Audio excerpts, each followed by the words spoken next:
Hi everyone, this is Mindy Egan for Hero Arts, and first I have to say I am so sorry for my voice right now. I was teaching at an event recently and I have completely lost my voice. I'm going to try as hard as I can to really emphasize what I'm doing in today's video.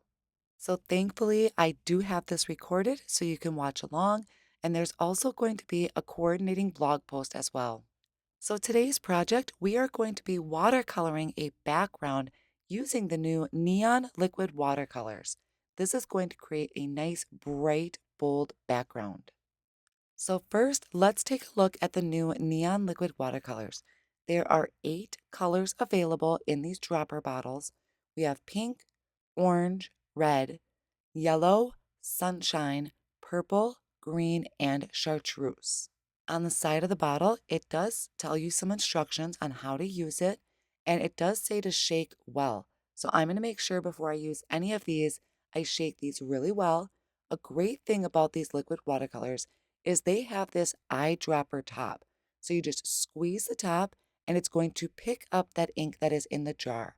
That's going to help you control how much watercolor you put down. Now, this is actually the first time that I'm using them, so I wanted to swatch them out to get an idea of what each of the colors look like.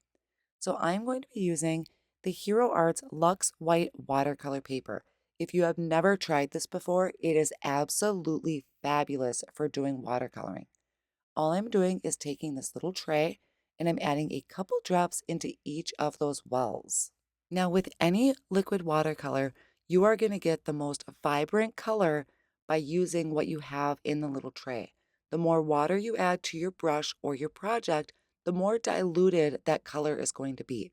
So here I took a flat brush and I just added some water to my brush, kind of dabbed off the excess water and picked up that first color and just made a swish across my cardstock. Now I apologize, some of the lighting here shifts a little bit, so it may be hard to tell the difference on camera, but you can definitely see the difference between the colors in person. And they definitely live up to their name. Very neon and very bright. So I will go through each of these colors and make that swish mark.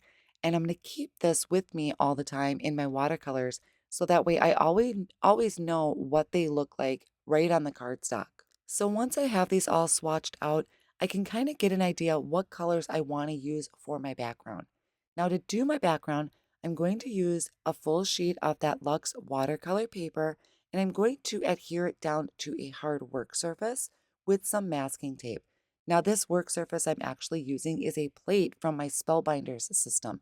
This works really good because it's portable. I can pick it up, move it out of the way to let my watercolors dry.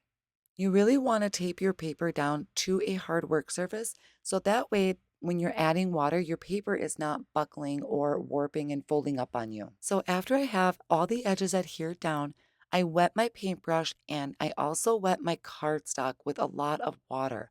And when I pick up that watercolor, it is going to kind of wick out. You can see how once I added the color, it kind of started to dribble down into the rest of the cardstock. That's called wicking.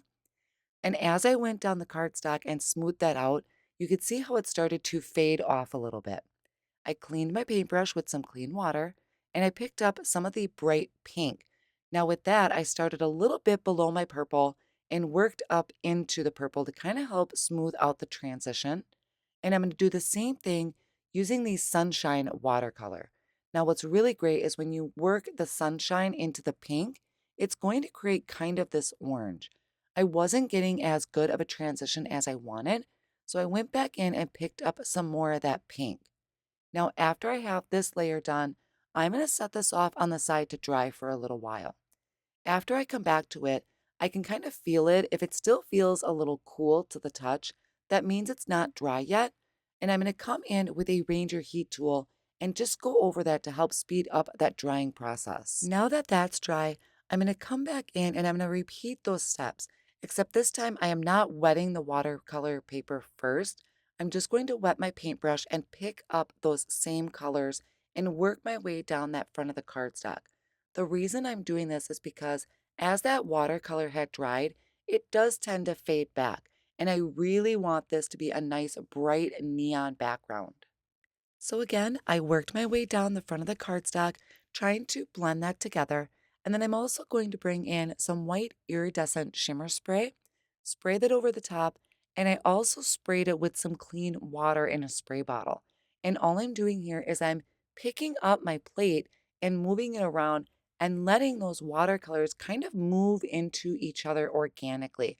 This is really going to give it more of a natural look. So, of course, I have some excess water kind of pooling up on the sides that I can just wipe up with a paper towel. So, here is a closer look at how you could see that is all kind of blending together beautifully. I did go ahead and dry that background with my heat tool. So then once this is all completely dry, I'm going to take my masking tape, and the best way to remove this is to peel it back onto itself. If you look up at the top there, I'm really flattening that against the plate, and this is going to help give me a beautiful removal. I'm not tearing my cardstock, and you can see I get this super clean edge. So I did that to all the edges. Now you could use your card front just like this. Those edges really came out great here. But what I'm going to do is I'm going to add a panel to the front. I wanted to kind of tone down the front of the card just a little bit. And the way I'm going to do that is I'm using an Arches Infinity die and I'm centering that onto some white cardstock. I will hold this down with some Post-it tape and run that through my die cut machine. I'm taking both panels over to my Misty stamping tool and I laid them on top of each other, and that's helping me arrange these floral imprints stamps. These are going to give some silhouette images, and I wanted to kind of frame my arch on one side.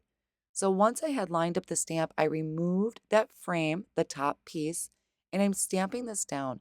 Now I am stamping in some VersaFine black ink, but no matter what ink you use, being that it's watercolor paper, you are going to have to stamp it multiple times because watercolor paper is textured and does require multiple stampings of the image to get a really good clean impression.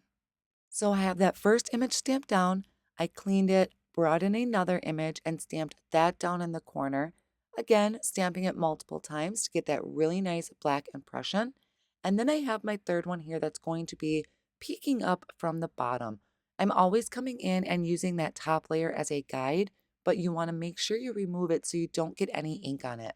After I have all of my floral images in there, I'm going to bring in a sentiment. Now, this one comes from the Tulip Field HeroScape. I thought it fit in perfectly, and I really love bringing in my older stamp sets.